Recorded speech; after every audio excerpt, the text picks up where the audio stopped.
Kinamot ni Gahang ang batok habang nakatayo sa harap ng mga refugees. Kailangan niyong maghanap ng matitirhan sa loob ng ilang araw, isang lugar na para sa inyong lahat. Tahimik ang grupo. Ang ilan ay nag-aalangan, ang iba'y nakikinig lang, pero lahat ay ramdam ang bigat ng sinasabi niya. Siyempre, hindi ko naman pwedeng ipagpatuloy to habang buhay. Pero, habang hindi nyo pa kaya, habang wala pa kayong sariling paa na matibay sa lupa, dito muna kayo. Napalunok siya. Di niya gustong amining concern siya, pero kusa na lang lumalabas. May ngumiti, may yumuko bilang pasasalamat. Salamat po, Ginoo. Hindi po namin alam kung paano kayo pasasalamatan. Tiningnan sila ni Gahang, pinilit ang ngiting kunwari wala lang. Mga bata lang naman to eh. Para sa mga bata. At sa isip niya, kahit pilit niyang tinatanggihan ang papel ng tagapagligtas, isa lang ang malinaw. Bilang isang ama rin, hindi ko kayang ibalik ang mga batang to sa impyernong pinagdaanan nila. Dati, binitbit lang niya ang espada para lumaban. Ngayon, parang bitbit na niya ang isang buong barangay. Tahimik ang buong gusali, pero biglang yumanig ang katahimikan. Bang! Galit na bumangon si Gahang, binuksan ang pinto ng malakas at sumugod sa loob. Hindi na niya napigilan ang sarili. Anong klaseng sistema to? Hindi natin sila tutulungan. Nagulat ang Boss Gorilla sa bigla niyang pagpasok, pero hindi siya natinag. Wala tayong patakaran na ganyan, sagot ng Gorilla. Sabat ni Gahang. Ngunit nasa loob sila ng teritoryo ng Heavenly Dragon Association. Responsibilidad natin yun, pero nanatiling kalmado ang Gorilla, wala siyang paki. Oo, kailangan nating ulihin ang mga tulisan, pero ang pag-aalaga sa mga biktima, lalo na kung babae at bata, ay trabaho ng gobyerno yun, hindi atin. Nagalit si Gahang. Hindi siya makapaniwala. So ang ibig niyong sabihin, pababayaan na lang natin sila. Mga inosente yun. Tumayo ang Gorilla, mahinahon pero matigas ang paninindigan. Alam kong mabigat sa loob mo. Pero kung ni-report mo yan agad, baka kami na ang umaksyon. Ginawa mo itong personal na misyon, kaya naging komplikado. Napakuyom ang kamao ni Gahang. Halos kumulo ang dugo niya.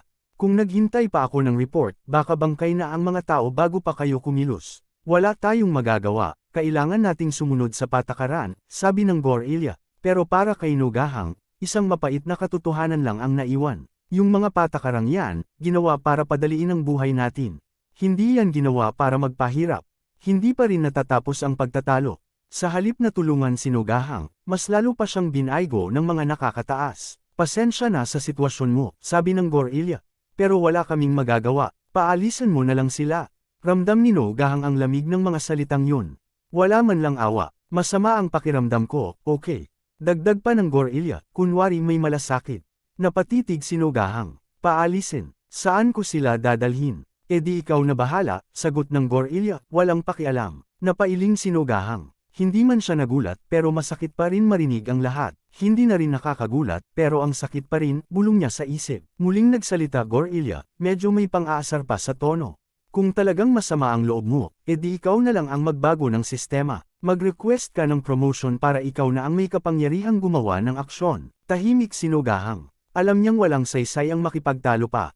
Naintindihan ko, mahina niyang sagot, bago tahimik na lumabas ng silid. Lumabas si Gahang ng gusali na mabigat ang loob. Pakiramdam niya, wala siyang kakampi.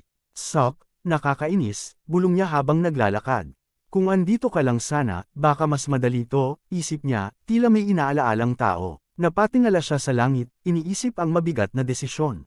Pwede ko silang bigyan ng bahay, pero pagkatapos noon, ano na? Napahinto siya, may saglit na katahimikan. Bigyan ko na lang kaya sila ng pera. Pero agad niyang inalag ang ulo at tumanggi sa sarili niyang ideya. Hindi pwede. Ang perang yun, para sa mga anak ko. Mabilis niyang tinapakan ang mga hakbang pababa, naglalakad na parang may buo ng desisyon. Pagdating sa ibaba, may 2 taong naghihintay. Napatigil siya at tumingin sa kanila, at doon nanlaki ang mga mata ni Gahang nang makita niya si Ji-Hakdo na naglalakad. Habang abala ang mga tao sa paligid, biglang sumigaw si Gahang. Hoy, Tatang! Nakangiting lumalapit siya, kumpiyansa. Sa isip niya, kulto si Tatang eh. Siguradong may sagot to sa tanong ko.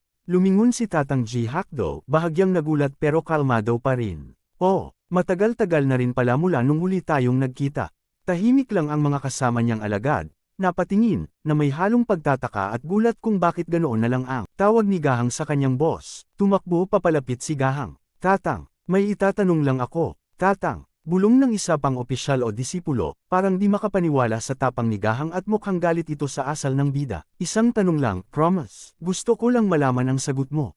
Pero bago pa siya tuluyang makapagsalita, tinaas ni Ji-hakdo ang kamay niya at nagsabi sa mga tauhan niyang mukhang nagtataka Perrin. Sige na, mauna na kayo. Tahimik ang tono niya, pero ramdam mo, may ibig siyang sabihin. Habang naglalakad palayo ang grupo, naiwan si Gahang at si Tatang Ji-hakdo. Nagtanong si Ji-hakdo, ano bang nangyari? Tahimik ang paligid, parang humahangin lang sa pagitan ng mga bubong ng gusali. Napaisip si Ji-hakdo, grabe, nangyari pala yun. Tumanggo si Gahang. Oo, pero walang malinaw na patakaran para sa ganitong klaseng sitwasyon. Kaya heto ako, nakaupo lang dito, di alam ang dapat gawin. Tumingin si Ji-hakdo sa kanya. Siguro naiirite ka na rin, no? Napabuntong hininga si Gahang. 10 bata, 4 na ina, paano ko naman puproblemahin lahat ng yun mag-isa? Walang nasabi si Ji-hakdo. Tumahimik siya. Matapos ang pag-uusap, lumipat ang eksena sa loob ng isang gusali. Tahimik, pero ramdam ang tensyon sa hangin. Nasa loob si Ji-hakdo, nakaupo sa kanyang pwesto, habang kausap ang isa sa mga alagad niya. Malalim ang mga tingin, seryoso ang usapan. Binanggit ng alagad, ang Blood Church ba? Napatingin si Ji-hakdo, matigas ang tono. Sila lang ang may kakayahang gumawa ng ganitong klaseng kalupitan. Napakuyom ng kamao ang alagad. Hindi ko hahayaang palampasin to. Agad kong iimbestigahan ang nangyari. Walang ibang sinabi si Ji-hakdo. Tahimik lang siyang nakatingin, pero kita sa mukha niya, may bigat ang bawat sandali. May bumabagabag ba sa inyo, Boss Ji-hakdo? Tanong ng alagad niya habang nakaupo sa tabi. Blood Church lang naman yan. Hindi tayo dapat natatalo. Tahimik si Ji-hakdo sandali, bago sumagot. Hindi sila ang problema. Tumingin siya sa kanyang alagad. Ang totoong banta, ang Demon Church. Nagulat ang alagad. Pero 2 dekada na silang walang galaw, boss. Yun na nga ang problema, tugon ni Ji-hakdo. Sa tingin mo, gaano nakalayo ang narating nila? Ang Blood Church ang unang gumalaw, dagdag ni Ji-hakdo. Umiling si Ji-hakdo. Hindi, napilitan lang sila. Napilitan silang umatras, sa takot sa mga demonyo. Ang 5 pinakamalakas sa ilalim ng langit. Sa bawat hakbang, yayanig ang lupa. Sa bawat galaw nila, may puwersang hindi na makatao. Sila ang mga taong matagal nang lumagpas sa hangganan ng pagiging tao. Ang isang sigaw lang mula sa kanila, kayang hatiin ang lupa. Kaya nilang wasakin ang mga bundok, hatiin ang mga ilog. Napakaraming mandirigmang martial artist na nasa ilalim ng 5 pinuno. Ang bawat isa sa 5 ito, kayang talunin ang kahit sinong mandirigma. At kahit napakaraming mandirigma pa, wala silang sinabi. Kung gagalaw talaga ang Demon Church, lulubog sa dugo ang buong kontinente. Matatag ang boses ni Ji-hakdo, pero ramdam ang bigat ng bawat salita, parang kidlat na tumama sa tahimik na gabi. Imbestigahan mo to agad-agad. Tumanggo ang alagad, walang tanong. Naiintindihan ko. At isa pa. Huminto ang alagad, saglit na lumingon. Asikasuhin ang mga biktima, bigyan mo sila ng mas maayos na buhay. Ang mga bata, ipasok sa martial arts school na malapit. At si Mandirigmang No, bigyan mo ng pera, hanggat kaya. Oo, naiintindihan ko. Ngunit biglang natigilan ang alagad, para kay Warrior No. Tanong niya, nakakunot ang noo.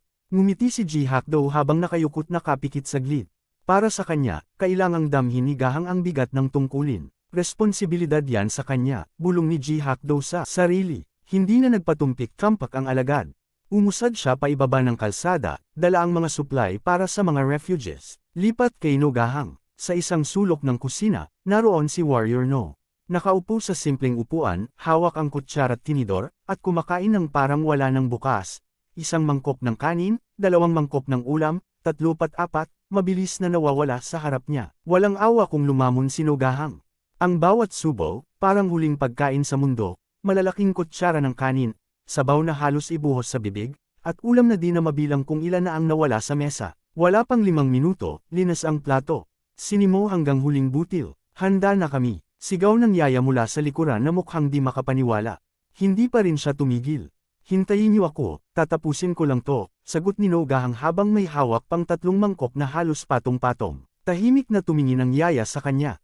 Wala nang masabi. Sandaling katahimikan. 1, 2, 3 segundo. Tumangala si No Gahang. Malalim ang hinga. Parang nakatapos ng digmaan. Ang daming basyong mangkok sa harap niya. Hindi 1, hindi 5, halos di na mabilang. Pero kahit ganun, hindi pa rin nawawala ang gutom niya.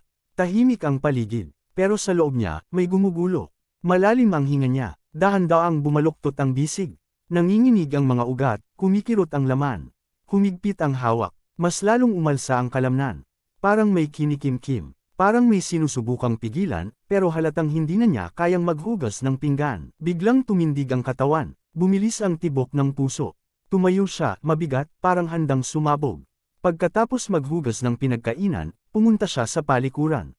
Tahimik ang gabi sa labas. Pero sa loob ng kwartong yun, may halimaw na nagre-relax. Nakababad sa mainit na tubig sinugahang. Tahimik ang paligid, pero mabigat ang pakiramdam niya. Nakapikit siya sandali, pero hindi siya mapanatag.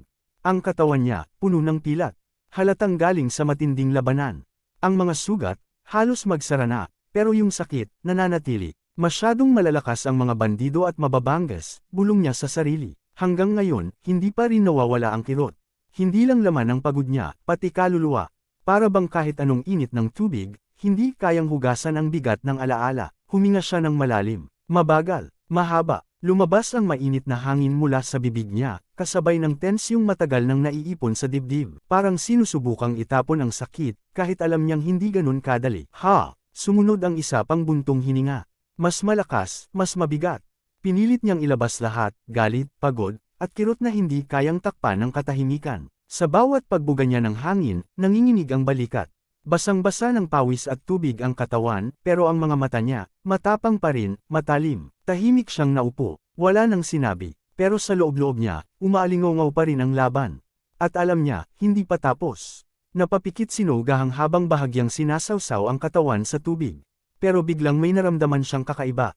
Parang may nanunuot na kirot mula sa ilalim ng balat, mas malalim kaysa sa dati. At habang dumadaloy ang tubig sa katawan niya, ramdam niya kung gaano katindi ang pinsala. Napakunot ang noo niya, mas malala pa to kaysa sa inakala ko.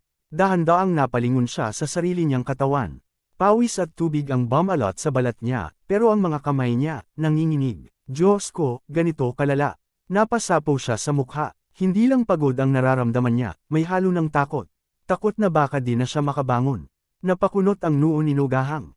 Sa sobrang kaba, agad siyang yumuko para tignan kung ano yung nakita niya sa tubig. May kumapit sa balat niya, madilim, medyo malapot, parang anino ng sugat. Napalunok siya. Ano to? Sobrang lalim ng tama ko. Bulong niya sa isip, unti-unti nang bumibilis ang tibok ng dibdib. Pero nang tiningnan niya ito ng mas mabuti, napatigil siya. Saglit siyang natahimik, tapos napaharap. Patay na balat lang pala. Sumandal siya pabalik sa tapayan. Napailing, napabuntong hininga, halos matawa sa sarili niya sa sobrang pagkapraning.